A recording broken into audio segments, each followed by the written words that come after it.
This is our second time to walk almost this exact path, and to me, that's a huge accomplishment, because part of what we're talking about with the walks is the fact that we need to look at our opportunity to live just a little bit differently, and look at the things that we do every day, the average things that we do, the things that we forget can make a difference.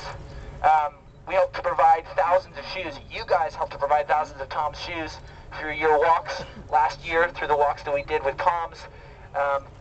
Thousands of shoes, over 50,000 pairs of shoes were provided by people deciding to show up and buy one shoe at a time, one pair of shoes at a time, and for people that taking off their shoes and walking barefoot and feeling the cement on their feet. And the reality, the fact that a single thing like a shoe really can change lives.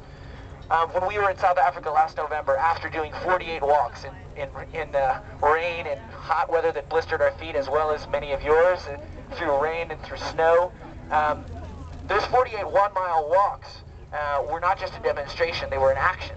And they were an action that created a result. And that result was those 50,000 shoes.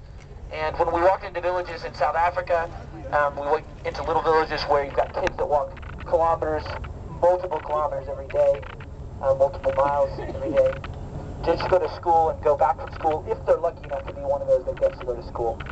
And you'd hold in your hand a little 5-year-old foot, much like my son's 5-year-old foot, and you look at that foot and you think, this is an 80-year-old's foot.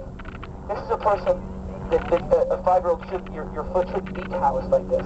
Now, shoes aren't going to change the world on their own, but they are a huge, huge step in the right direction.